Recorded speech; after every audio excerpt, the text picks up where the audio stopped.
With the beautiful name of Allah, who is the most merciful and most beneficent, welcome to all of you guys on Medical Lab Tactics. In this video, I will tell you what is pleural fluid. आज की video में हम pleural fluid के बारे में discuss करेंगे। हम देखेंगे कि आपकी बॉडी के अंदर प्लूरल फ्लूइड मौजूद कहाँ पे होता है, इसकी आपकी बॉडी में फंक्शन क्या है, नॉर्मल कितने वॉल्यूम जो है फ्लूइड आपकी बॉडी में ये मौजूद होता है, इसके अलावा कौन कौन सी प्रोटीन्स, कौन कौन से ग्लूकोज मॉलिक्यूल्स, कितनी ग्लूकोज इसमें मौजूद होती है। हम देखेंगे कि इसकी कंपोजिशन क्या है, किन चीजों से मिलकर ये फ्लूइड बनता है, and at last we will discuss some of the pathogens that are abnormally or can be abnormally present in the pleural fluid.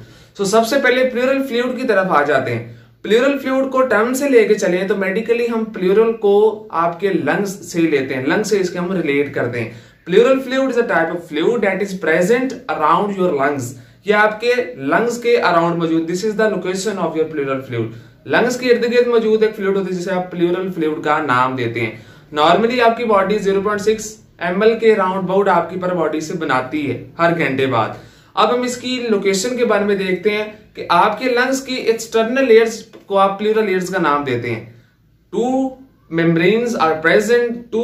Membranes are present in outside of your lungs. अब उन layers में pleural fluid मौजूद होता है। ये pleural fluid क्या करता है कि आपके लंग्स को एज अ कुशन प्रोवाइड करता है, एज अ रेजिस्टेंस प्रोवाइड करता है। अगर आपको किसी तरह की कोई शॉक आता है या किसी तरह की कोई एब्डोमिनल एरिया पे, लंग्स एरिया पे किसी तरह की कोई कंप्रेशन आती है तो प्लूरल फ्लूइड वहां पे एज अ कुशनिंग प्रोवाइड करेगा, वहां पे एज अ शॉक अब्सॉर्बर एग्जांपल ले सकते हैं कि एज अ काम करेगा।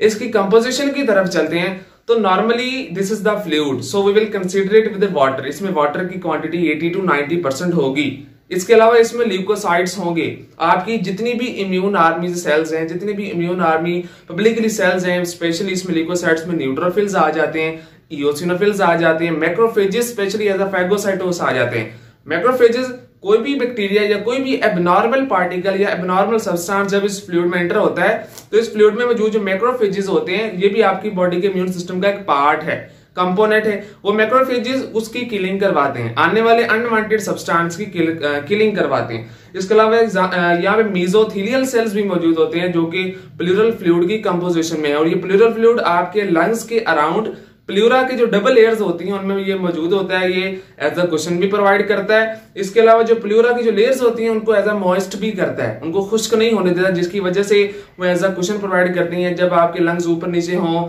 या ड्यूरिंग ब्रीथिंग या रिलैक्सेशन या कॉन्ट्रैक्शन। तो वो जो ऊपर नीचे जो वॉल्यूम होता है आपके लंग्स का, साइज कम या ज्यादा होता है, तो वहां पे भी ये एज अ सपोर्टिंग या प्रोटेक्टिव अपना रोल प्ले आउट करता है। हमने पैथोजेंस के बारे में देखना है कि कौन कौन से पैथोजेंस एबनॉर्मली आपके प्लूरल फ्लूइड के अंदर आ सकते हैं। स्पेशली इसमें इकोलाई आ जाता है। इकोलाई मोस्टली आपके फ्लूइड्स में यहाँ पे एबनॉर्मली आ सकता है क्योंकि ये आप अनकॉन्टेमिनेटेड फूड है, उससे ये आपके थ्रू आउट करता है। तो जब आपकी बॉडी का जो ब्लड है वो फ्लो आउट करता है टुवर्ड्स द प्लूरल फ्लूइड, तो वहां से ब्लड से ये आपके प्लूरल फ्लूइड में आ जाता है। इसके अलावा स्टेफाइलोकोकस की जो स्पीशीज हैं वो आ जाती हैं, स्ट्रेप्टोकोकस जितनी भी स्पीशीज हैं वो एज एबनॉर्मली आपके प्लूरल फ्लूइड के अंदर आ सकती हैं।